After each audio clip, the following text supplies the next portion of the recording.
यहाँ पे दो बॉडी है, एक बॉडी का नाम हमने रखा है ए और दूसरे वाले बॉडी का नाम हमने रखा है बी। इन दो बॉडी में से सबसे ज़्यादा स्पीड से कौन चल रहा है ये आपको यहाँ पे बताना है।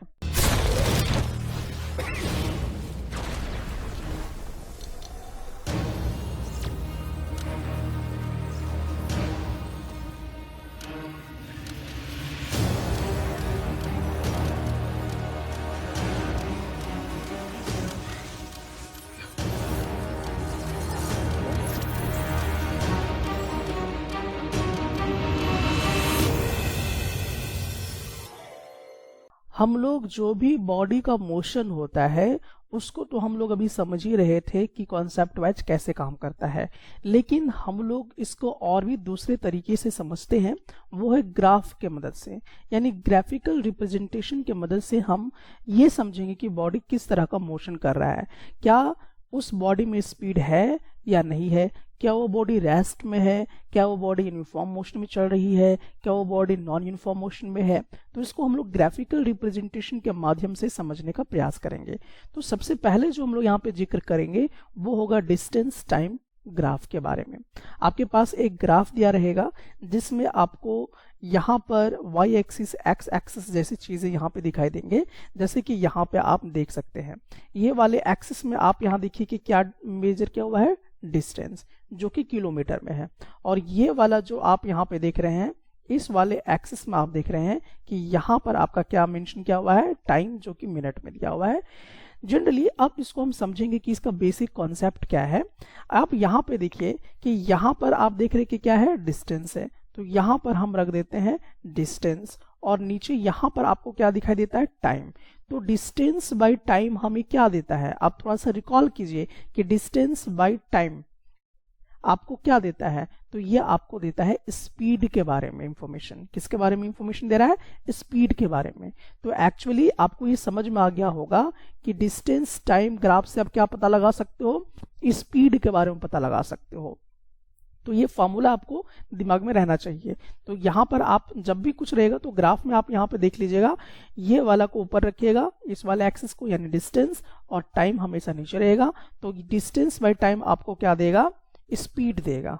तो स्पीड का यहाँ पर आपको क्या होगा, इंफॉर्मेशन जो है वो मिल जाया करेगा। अब ये देखना है कि यहाँ पे जो बॉडी है वो किस तरह का स्पीड में है, यानी यूनिफॉर्म मोशन में है या नॉन यूनिफॉर्म मोशन में है। अब इसको हम लोग यहाँ पे समझने का प्रयास करते हैं। तो जैसे कि आप यहाँ पे देख सकते हैं कि अभी यहाँ पर आदमी है, अब ये आदमी थोड़ी देर में यहाँ पहुंच जाता है। तो ये यहाँ पर 10 किलोमीटर ट्रैवल करता है, ठीक है, यहाँ पहुंचता है तो 10 किलोमीटर ट्रैवल करता है। और फिर देखिए इसको कितना टाइम लगा, यहाँ पे टाइम आपको पता चल जाएगा। फिर आदमी यहाँ पे पहुंचता है 20 किलोमीटर, फिर देखिए यहाँ पर इसको टाइम यहाँ पर कितना मिलता है, तो यहाँ से आपको टाइम देखना है यहाँ पर, ठीक है, फिर यहाँ पर टाइम देखना है। उसी प्रकार से आप उसी तरह से चलते चले जाइए, आपको नजर आएगा कि जब इतना किलोमीटर तय करता है कोई बॉडी तो वो कितना वक्त लगाता है, तो यहाँ पर आपको पता चल जाएगा। तो एक्चुअली यहाँ पर आप देख पाएंगे, मैं आपको नॉर्मली यहाँ पे बताता हूँ कि एक्चुअली ये जो बॉडी है ये यूनिफॉर्म स्पीड में है। ये बॉडी क्या चीज में है, यूनिफॉर्म स्पीड में है। अब आपके मन में प्रश्न आ रहा होगा ये हम कैसे पता लगा लिए, यूनिफॉर्म स्पीड का क्या कॉन्सेप्ट है, ये आपके दिमाग में होना चाहिए। तो यूनिफॉर्म स्पीड हम किसे कहते थे, जो इक्वल टाइम में इक्वल डिस्टेंस को कवर करता है, उसी को हम यूनिफॉर्म स्पीड कहा करते हैं। तो यहाँ पर आपको ये समझना है कि आप ग्राफ के थ्रू कैसे समझ पा रहे हैं कि यहाँ पे यूनिफॉर्म स्पीड है भी या नहीं है। तो देखिए यहाँ पर यूनिफॉर्म स्पीड कैसे है, ये वाला जो आपको ग्राफ दिखाई दे रहा है, यानी कि ये वाला, ये आपको सीधा यानी कि स्ट्रेट दिखाई दे रहा है, ठीक है। ये दोनों एक्सिस के बीच में ये वाला क्या है, स्ट्रेट दिखाई दे रहा है। तो अगर ये वाला स्ट्रेट दिखाई देता है आपको तो समझ जाइएगा कि ये यूनिफॉर्म स्पीड के बारे में बातचीत हो रहा है। यानी कि ये जो डिस्टेंस टाइम ग्राफ है ये किसके बारे में बता रहा है, यूनिफॉर्म स्पीड के बारे में बता रहा है। तो जब भी यूनिफॉर्म स्पीड का ग्राफ बनेगा तो हमेशा वो स्ट्रेट रहेगा, ये वाला हमेशा क्या रहेगा, स्ट्रेट रहेगा। अगर ऐसा होता है तो आप समझ जाइए कि वो बॉडी यूनिफॉर्म स्पीड में है, यानी इक्वल टाइम में इक्वल डिस्टेंस को कवर कर रहा है। तो चलिए इसको हम लोग थोड़ा सा एक क्वेश्चन के माध्यम से समझते हैं। यहाँ पे समझिए कि ये जो है, ये जो ग्राफ आपको दिखाई दे रहा है, ये क्या इंफॉर्मेशन दे रहा है, तो इसको हम समझने का प्रयास करेंगे। तो डेफिनेटली आप यहाँ पे देख रहे हैं कि ये स्ट्रेट लाइन है। अब ये स्ट्रेट लाइन है तो डेफिनेटली क्या है, यूनिफॉर्म मोशन के बारे में जिक्र कर रहा है। लेकिन अब ये देखना है कि किसके बारे में बातचीत हो रहा है, स्पीड के बारे में बातचीत हो रहा है, वेलोसिटी के बारे में बातचीत हो रहा है, या फिर एक्सेलरेशन के बारे में बातचीत हो रहा है। तो देखिए यहाँ पर आपको दिखाई दे रहा होगा कि यहाँ पे डिस्टेंस है और यहाँ पे टाइम है। तो डिस्टेंस बाय टाइम ऑलवेज क्या देगा, आपको स्पीड के बारे में इंफॉर्मेशन देगा। साथ ही देखिए इसका स्लोप हम लोग बनाने का प्रयास करते हैं। तो स्लोप बनाते हैं, चलिए यहाँ पर। तो आप स्लोप यहाँ पे देखिएगा कि यहाँ पर ये है ए बी, यानी कि ये वाला जो हिस्सा है, ये वाला हिस्सा जो कि इसके यहाँ पर आप देख सकते हैं कि इसके बराबर है। तो यहाँ पर ए बी जो है ये यहाँ पे लिख लेंगे, और यहाँ पर देखिए ओ बी, यानी कि ये वाला जो हिस्सा आपको दिखाई दे रहा है, ये वाला ओ बी, इसको हम नीचे लिख लेंगे, जो कि किसके बारे में इंफॉर्मेशन दे रहा है, टाइम के बारे में इंफॉर्मेशन दे रहा है। तो आपसे प्रश्न पूछा जाएगा कि ये जो स्लोप है A B by O B, ये एक स्लोप कहलाता है, तो ये किसके बारे में इंफॉर्मेशन दे रहा है, क्या रिजल्ट आपको देने का प्रयास कर रहा है। तो आप बताएंगे कि ये किसके बारे में इंफॉर्मेशन दे रहा है, स्पीड के बारे में इंफॉर्मेशन दे रहा है। या तो आप सिंपली यहाँ पे समझिए कि यहाँ पे डिस्टेंस लिखा हुआ है, तो आप यहाँ पे डिस्टेंस रख दीजिए, और यहाँ पे टाइम है तो ये टाइम हो गया। तो डिस्टेंस और टाइम ग्राफ ऑलवेज क्या आपको बताएगा, स्पीड के बारे में बताएगा। तो ये बात आपको ध्यान में रखना है। और जब भी हम लोग यूनिफॉर्म स्पीड के विषय में बातचीत करते हैं तो ऑलवेज जो आपका ये वाला है ग्राफ, ये स्ट्रेट दिखाई देगा। तो इस चीज का ध्यान रखिएगा कि ये हमेशा आपको स्ट्रेट दिखाई देगा। तो ये समझ जाना है कि ये यूनिफॉर्म स्पीड के बारे में आपको बताया जा रहा है। अब दूसरा, अगर हम लोग यहाँ पे बात करते हैं कि इस ग्राफ को देखकर आप क्या समझ रहे हैं, कोई भी बॉडी में किस तरह का हरकत हो रहा है वो आप समझ पा रहे हैं कि नहीं। तो सबसे पहले आप ये देख लीजिए कि ये किसके बारे में इंफॉर्मेशन दे रहा है। तो आप यहाँ पे देख लीजिए कि डिस्टेंस का जिक्र हो रहा है और यहाँ पे टाइम का जिक्र हो रहा है। आपको मालूम है कि डिस्टेंस बाय टाइम क्या इंफॉर्मेशन देता है, तो डिस्टेंस बाय टाइम किसके बारे में बताता है, स्पीड के बारे में बताता है। तो ये तो क्लियर होगा कि स्पीड के बारे में बता रहा है। लेकिन अब ये प्रश्न ये आता है कि क्या ये यूनिफॉर्म स्पीड में है, तो जवाब है नहीं। क्यों नहीं है, थोड़ा सा इसको समझिए। यहाँ पर आप देख सकते हैं कि ये वाला जो आपको दिखाई दे रहा है, ये ग्राफ कर्व है, यानी टेढ़ा है, इस प्रकार का है। तो अगर इस प्रकार का कोई भी चीज होता है, यानी कि सीधा ना होकर इस तरह से कर्व होगा, तो किसके बारे में इंफॉर्मेशन देगा, नॉन यूनिफॉर्म स्पीड के बारे में इंफॉर्मेशन देगा। ठीक है, तो ये कब देगा, जब आपका ग्राफ इस प्रकार से क्या हो, टेढ़ा हो। तो इस तरह से आप कॉन्सेप्ट को अच्छे से पहले क्लियर कर लीजिए कि जब भी टाइम और डिस्टेंस टाइम ग्राफ दिया रहेगा तो वो स्पीड के बारे में मेंशन करेगा, और साथ ही साथ जब भी डिस्टेंस टाइम ग्राफ अगर स्ट्रेट लाइन में है, यानी कि किस तरह का पोजीशन में है, अगर इस तरह का स्ट्रेट लाइन में है, तो ये किसका जिक्र करेगा, यूनिफॉर्म स्पीड के बारे में जिक्र करेगा। लेकिन अगर मान लीजिए कि अगर डिस्टेंस टाइम ग्राफ में अगर ये वाला आपका क्या है, कर्व है, ठीक है, कर्व लाइन अगर दिया हुआ है, तो यहाँ पे जो स्पीड वो कैसा होगा, नॉन यूनिफॉर्म स्पीड होगा। तो इस बात का ध्यान आपको रख के काम करना है। यहाँ पर आपको ये बताना है कि यहाँ पे दो बॉडी है, एक बॉडी का नाम हमने रखा है ए और दूसरे वाले बॉडी का नाम हमने रखा है बी। इन दो बॉडी में से सबसे ज्यादा स्पीड से कौन चल रहा है, ये आपको यहाँ पे बताना है। तो दरअसल इसको हम कैसे चेक करेंगे वो यहाँ पे समझने का प्रयास करेंगे। पहले तो आप देख लीजिए कि यहाँ पर आप जो देख रहे हैं ये आपका वाई एक्सिस हुआ, तो ये आपका डिस्टेंस का जिक्र कर रहा है, और ये वाला जो हॉरिजेंटल है आपका, यानी कि एक्स एक्सिस, यहाँ पे टाइम का जिक्र हो रहा है। तो इससे आपको क्या मिल जाता है, डिस्टेंस अपॉन टाइम से आपको क्या मिलता है, स्पीड जो है वो निकल के सामने आ जाता है। ये तो पहला पॉइंट आपका क्लियर हो गया। लेकिन प्रश्न हमारा क्या है कि ए और बी ज्यादा स्पीड से कौन चल रहा है, तो इसका जो सही जवाब होगा वो होगा बी। बी जो है वो काफी ज्यादा स्पीड से चल रहा है। अब आपके मन में ये प्रश्न आ रहा होगा कि बी जो है वो ग्रेटर स्पीड में कैसे चल रहा है, कैसे हमने पता लगाया। तो चलिए इसका कॉन्सेप्ट समझने का प्रयास करते हैं। दरअसल यहाँ पे ये देखिए कि एंगल किसका बड़ा बनता है, तो यहाँ पे अगर आप देखेंगे कि इसका जो एंगल होगा वो काफ़ी ज़्यादा बड़ा होगा बी का, और जबकि ए का जो एंगल होगा वो क्या होगा, कम होगा। यहाँ पे देखिए इसका एंगल इतना बड़ा है और इसका एंगल थोड़ा सा आपको यहाँ पर कम दिखाई देगा। इसको समझने के लिए थोड़ा सा और हम लोग यहाँ पे लेते हैं। जैसे मान लीजिए कि ये इस तरह से हमने रखा, फिर एक और लाइन हमने यहाँ खींच दी, फिर एक और लाइन हमने यहाँ पे खींच दी। तो इस तरह से अगर आप देखेंगे कि इसका वाला जो है, ये वाला का एंगल बहुत ज़्यादा आपको दिखाई देगा, बी वाला का एंगल कम दिखाई देगा, वो घट जाएगा इसका एंगल, और सी वाला का एंगल और ज़्यादा यहाँ पे घट जाएगा। तो जिसका ग्रेटर एंगल होगा वो आपका ज़्यादा स्पीड से चल रहा होगा। सो फाइनली आपको आंसर समझ में आ गया होगा कि ये वाला थोड़ा ज़्यादा झुका हुआ है तो यहाँ पर एंगल कम पड़ जा रहा है, और ये थोड़ा सा है तो इसका एंगल काफ़ी ग्रेटर है, यानी कि इसका जो एंगल है वो बड़ा सा एंगल बना रहा है, लार्जर एंगल बना रहा है, इसीलिए बी जो है वो ज़्यादा स्पीड में चल रहा है। तो कॉन्सेप्ट आपको यहाँ पे समझ में आ गया होगा कि जिसका एंगल ग्रेटर होगा वो ज़्यादा स्पीड में होगा, और अगर उसका एंगल छोटा होगा तो वो उसकी स्पीड क्या होगी, बहुत ही कम होगी। सो फाइनली यहाँ पर हम लोग इस चीज़ को समझ चुके हैं। इसमें आपने ये समझा कि more steeply inclined distance time graph indicates greater speed, यानी कि जितना इंक्लाइंड होगा उतना ज़्यादा स्पीड उसका होगा। यहाँ पर आपसे प्रश्न पूछा जा रहा है कि आपके पास इस ग्राफ में देख रहे हैं कि यहाँ पे 4 कार है, car A, B, C and D, इस प्रकार से आपको यहाँ पे दिया हुआ है। और ये जो चारों कार हैं वो एक समतल रोड में चल रहे हैं। आपको यहाँ पर देख रहे हैं कि डिस्टेंस और टाइम का ग्राफ दिया हुआ है, तो डेफिनेटली स्पीड का कॉन्सेप्ट आ जाता है। अब इसमें से देखना है कि कौन सबसे हाईएस्ट स्पीड में चल रहा है और कौन सबसे स्लोवेस्ट स्पीड में चल रहा है। तो अगर आप थोड़ा सा देखते हैं यहाँ पर सी वाले को, अगर हम इसके साथ एंगल बनाते हैं तो ज़्यादा बड़ा एंगल बनेगा, और बी के साथ अगर हम इसके साथ यहाँ पे एंगल बनाते हैं तो ये आपका थोड़ा सा छोटा एंगल बनेगा। तो यहाँ पर सबसे फास्ट कौन ट्रैवल कर रहा है, सी वाला, और सबसे स्लोवेस्ट कौन यहाँ पे चल रहा है, बी वाला। तो अब ऑप्शन को थोड़ा सा चेक कर लीजिए कि car B is the slowest, तो ये वाला ऑप्शन तो करेक्ट है कि कार बी जो है वो सबसे स्लो चल रहा है।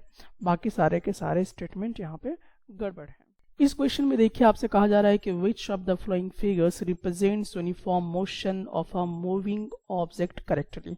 इसमें से यूनिफॉर्म मोशन के बारे में कौन बता रहा है, तो डेफिनेटली ए वाला इसका सही आंसर होगा, क्योंकि यहाँ पर इसका जो ग्राफ आप देख रहे हैं यहाँ पे ये वाला जो है स्ट्रेट है, बाकी यहाँ पे देखिए ये कर्व है, तो इसीलिए इसको हम यूनिफॉर्म मोशन में नहीं कहेंगे।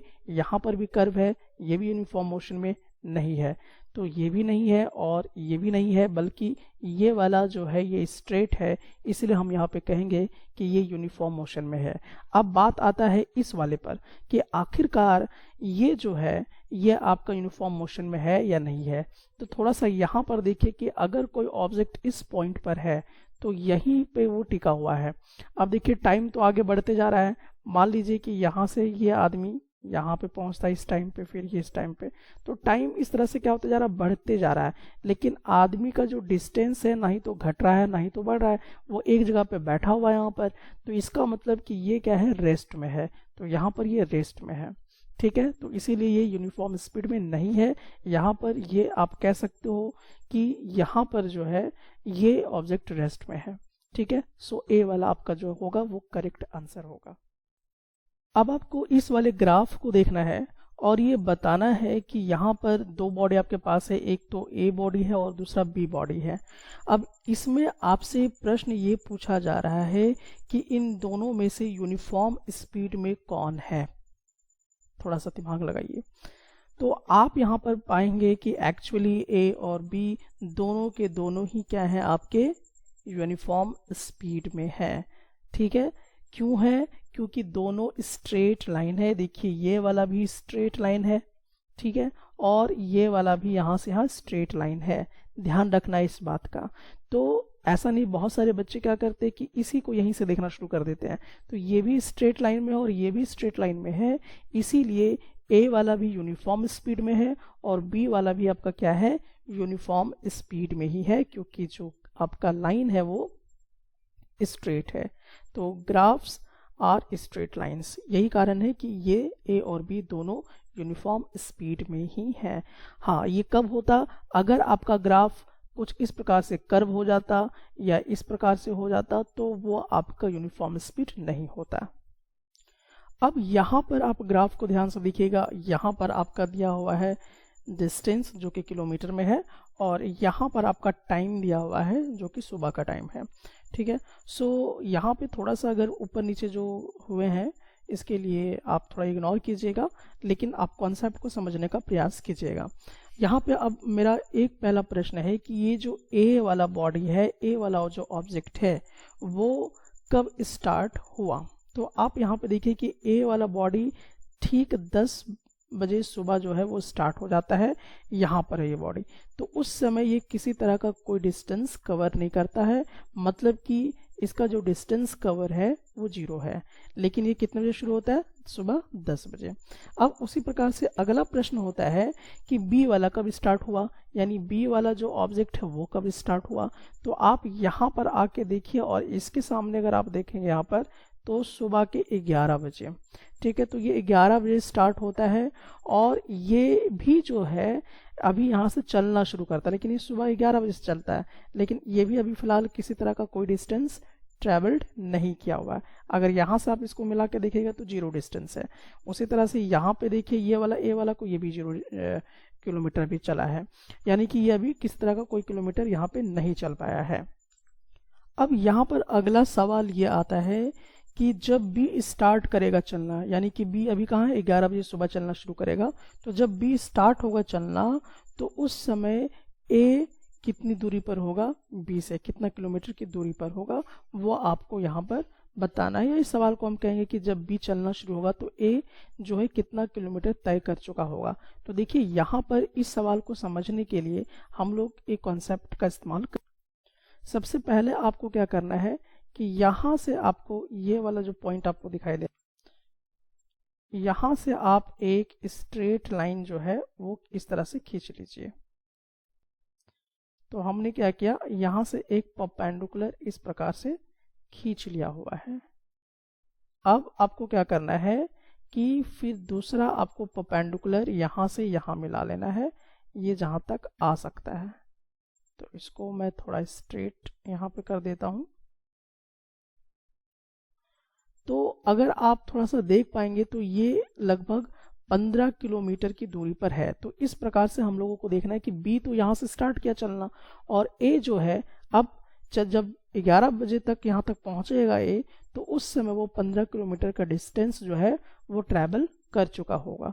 तो इस प्रकार से हम लोग क्या करते हैं, निकालने का प्रयास करते हैं कैलकुलेशन करके। अब यहाँ पर हमारे पास दूसरा प्रश्न आता है कि सुबह 10:30 बजे अगर हम लेके चलते हैं, तो यहाँ पे 10 बज रहा है, यहाँ पे 10:20 हो रहा है, तो यहाँ पे क्या होगा, इस वाले पॉइंट में 10:30 बज जाएगा, यानी कि 10:30 सुबह हो जाएगा इस वाले पॉइंट पे।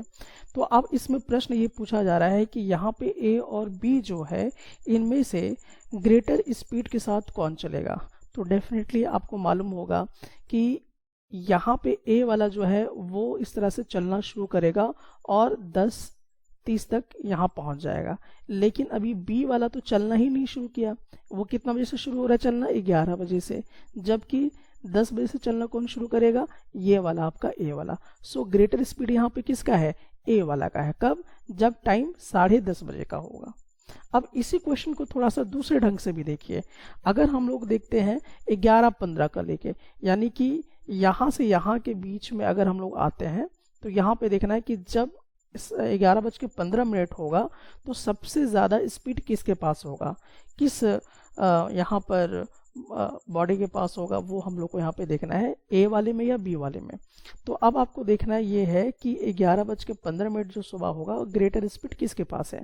तो यहाँ पर आप देखिएगा तो यहाँ पे एंगल बहुत बड़ा बनेगा और ये वाला एंगल थोड़ा कम बनेगा। तो उस हिसाब से क्या हो जाएगा कि बी वाला ज्यादा स्पीड से चलेगा किसके अकॉर्डिंग में, ए वाला। कब, जब 11:15 में होगा, क्योंकि बी वाला भी चलना शुरू कर चुका है और ए वाला भी चलना शुरू कर चुका है। आई थिंक ये कॉन्सेप्ट बहुत बढ़िया से आपको समझ में आ गया होगा।